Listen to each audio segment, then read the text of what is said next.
Hello दोस्तों, मैं विकास आपका फिर से मेरी क्लास में स्वागत करता हूं। आज हम पढ़ेंगे रैखिक समीकरणों को समानुपात के नियम की सहायता से किस प्रकार हल किया जाता है। तो बोर्ड पर मैंने दो एग्जांपल्स लिए हैं, मैं इनका सॉल्यूशन आपको अभी करवाऊंगा। मैं आपको बता दूं, ये दो क्वेश्चंस मेरी ट्रेन योर ब्रेन सीरीज का सेकंड वीडियो का पार्ट है, जिसमें आज हम सीखने जा रहे हैं कि रैखिक समीकरणों को समानुपात के नियम की सहायता से किस प्रकार हल किया जाता है।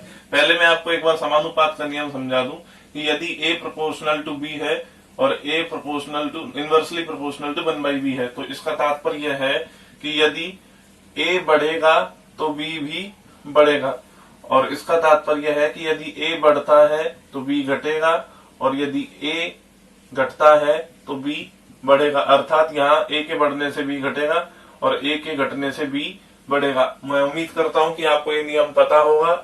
आगे बढ़ते हैं और इन क्वेश्चंस को समझने की कोशिश करते हैं।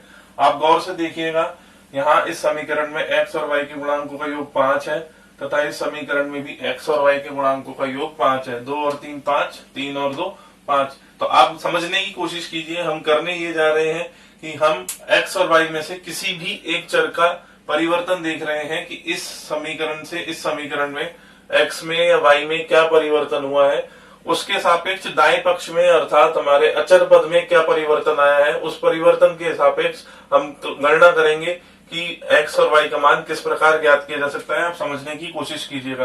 मैं दोनों समीकरणों को एक बार वापस लिख रहा हूँ।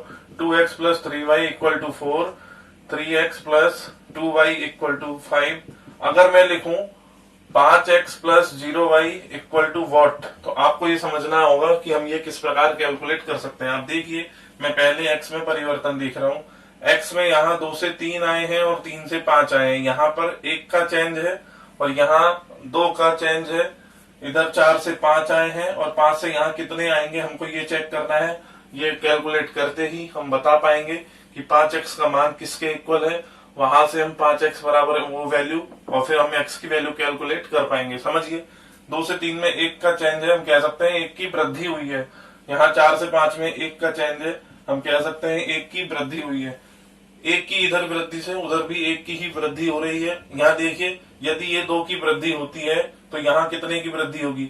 1 का मान 1 है तो 2 का मान 2 के बराबर होगा, अर्थात यहाँ भी 2 की वृद्धि होगी। हम कह सकते हैं कि 5 में जब 2 की वृद्धि हो जाएगी तो ये वैल्यू 7 के बराबर होगी, अर्थात 5x इक्वल टू 7, और x की वैल्यू यहाँ से हमें 7/5 प्राप्त हो जाएगी।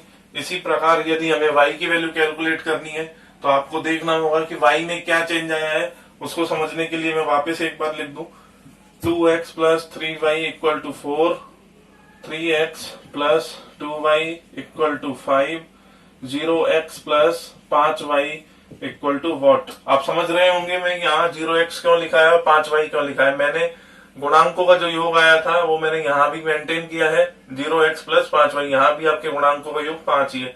अब आप देखिए कि y में यहाँ क्या परिवर्तन आया है, उसके सापेक्ष उधर दाएं पक्ष में यानी अचर पद में क्या परिवर्तन आया है। देखिए, 3 से 2 में आप देखिएगा 1 का चेंज है, 1 की कमी हुई है और वहां पे 1 की वृद्धि हो गई है। हम कह सकते हैं इधर 1 की कमी से उधर 1 की वृद्धि हुई है, तो जब यहाँ वृद्धि होगी तो वहां पर कमी होगी, क्योंकि ये व्युत्क्रम जा रहा है। इधर कमी से उधर वृद्धि है, तो जब इधर बढ़ेगा तो वहां पर कमी होगी। 1 का मान 1 है तो 3 का मान 3 के बराबर होगा और वहां पे ये कमी होगी। हम कह सकते हैं जब 5 में से 3 कम करेंगे तो ये वैल्यू हमारी 2 के इक्वल आएगी। हम कह देंगे कि 5y इक्वल टू 2 है, तो y की वैल्यू 2/5 होगी। दोस्तों, मैं उम्मीद करता हूं कि आपको समझ में आया होगा कि ये मैंने किस प्रकार किया है। सबसे पहले मैं चेक करूंगा कि दोनों समीकरणों में गुणांकों का योग बराबर है या नहीं है। उसके बाद मैं किसी भी एक चर राशि के लिए देखूंगा कि इधर क्या परिवर्तन हुआ है और उसके सापेक्ष अचर पद में क्या परिवर्तन होता है। दूसरा क्वेश्चन देखते हैं बच्चों। आप देखिए, यहाँ पे गुणांकों का योग पहले समीकरण में 2 और 3 5 है तथा दूसरे समीकरण में 3 और 4 7 है। तो मेरी पहली शर्त यही थी कि दोनों समीकरणों में गुणांकों का योग समान होना चाहिए। अब जैसा कि यहाँ समान नहीं है तो हम लय से लेकर इन्हें समान बनाएंगे। 5 और 7 का लय से लिया तो वो 35 आता है। अब मैं इन योग का यानी 5 का पहले 35 में भाग लगाऊं तो मैं देखता हूं कि 35 में 5 का भाग लगाने पर भागफल 7 आता है। तो इस 7 से समीकरण 1 को गुणा करेंगे, हमें एक नई समीकरण प्राप्त होगी। 7 दूनी 14x प्लस 21y बराबर 28। आगे 35 में यदि हम 7 का भाग लगाते हैं तो हमें 5 प्राप्त होगा, और इस 5 को यदि हम समीकरण 2 से गुणा करेंगे तो हमें एक नई समीकरण प्राप्त होगी। 5 दिया 15x plus 5 चौकू 20y equal to 25। आप देखिए इस प्रोसेस से दोनों समीकरणों में मेरे x और y के गुणांकों का योग समान हो गया है। लैसे लेने के बाद इस प्रकार यदि मैं उन्हें भागफल से गुणा करूंगा समीकरणों को, तो मुझे दोनों समीकरणों में x और y के गुणांकों का योग समान प्राप्त हो गया है। अब सेम प्रोसेस करेंगे। अब हमें देखना है कि x और y में क्या परिवर्तन आ रहा है। तो पहले मैं x में देखता हूँ। आप देखें यहाँ 14 और 21 35, 15 और 20 35 योग है। तो मैं लिख रहा हूँ 35x प्लस 0y की वैल्यू क्या होगी। अगर मैं यह कैलकुलेट कर लेता हूँ कि ये वैल्यू कितनी आएगी, तो वहां से मुझे x का मान पता लग जाएगा। आप समझिएगा 14 से 15 में 1 का चेंज है और यहाँ 20 का चेंज है। यहाँ 1 है, यहाँ 20 का चेंज है, और इधर 3 की कमी है। इधर कितना चेंज आएगा वो आपको देखना है। आप देखिए यहाँ 1 की वृद्धि से वहां 3 की कमी आ रही है, यानी 1 का मान 3 है तो 20 का मान 60 के बराबर होगा। आप समझना, जब यहाँ वृद्धि हुई थी तो वहां कमी हुई थी, जब वापस यहाँ वृद्धि हो रही है तो वहां वापस कमी होगी, यानी 60 इसमें से कम हो जाएगा। आप देखिए 25 में से जब 60 जाएगा तो आपके पास यह माइनस का 35 बचेगा। आप कह सकते हैं 35x बराबर माइनस 35, अर्थात यहाँ से x बराबर आपको माइनस का 1 प्राप्त होगा। आगे देखते हैं और देखते हैं कि y का मान किस प्रकार कैलकुलेट किया जाएगा।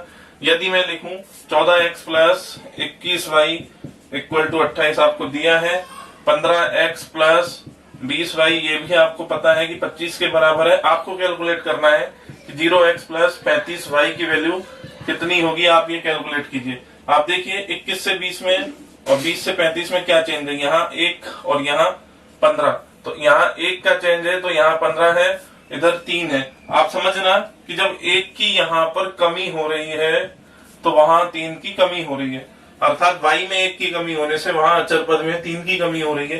तो आपकी अगर यहाँ वृद्धि हो रही है y में, तो वहां भी अचर पद में आपकी वृद्धि होगी। 1 का मान 3 के बराबर है तो 15 का मान आपका 45 के बराबर होगा। हम कह सकते हैं कि यहाँ 25 में 45 जोड़कर ये वैल्यू आपके पास 70 आएगी, यानी 35y इक्वल टू 70, और y की वैल्यू यहाँ से आपको 2 प्राप्त हो जाएगी। हम x और y दोनों मान ज्ञात कर चुके हैं।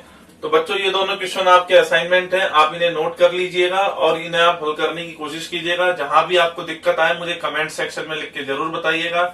तो आज हमने सीखा कि समानुपात के नियम की सहायता से रैखिक समीकरणों को हल किस प्रकार किया जाता है। इससे पहले आप लोग ये जानते होंगे कि विलोपन विधि से, प्रतिस्थापन विधि से तथा वज्रगुणन विधि से रैखिक समीकरणों को किस प्रकार हल किया जाता है। मैंने आज आपको एक नई चीज पढ़ाई है और मैंने उसमें काफी टाइम भी लिया है। आपको मैंने पूरा खोल कर बताया है कि किस प्रकार आपकी स्टेप होती है, क्या प्रोसेस होती है। आपको जो बोर्ड पर मैंने 2 सवाल लिखे हैं, इनमें एस्टिमेटेड टाइम आपका इतना ही होना चाहिए, क्योंकि इस मेथड से जब आप सवाल करते हैं तो आपको टाइम एंड डिस्टेंस में, टाइम स्पीड डिस्टेंस में, कार पूलिंग में, इलेक्ट्रिसिटी बिल वगैरह के जो क्वेश्चंस आते हैं वहां पे आपको इस मेथड से क्वेश्चन करने पे विद इन सेकंड्स वो क्वेश्चन हो जाता है। आपको 20 सेकंड से 1 मिनट का टाइम लगता है। तो मैं उम्मीद करता हूं कि आप इन क्वेश्चंस को जो मैंने बोर्ड पर लिखा है कोशिश करेंगे कि अंडर 1 मिनट आपके ये दोनों क्वेश्चन हो जाए। इसी के साथ अब नेक्स्ट वीडियो के लिए आपको मैं छोड़े जा रहा हूं। Thank you.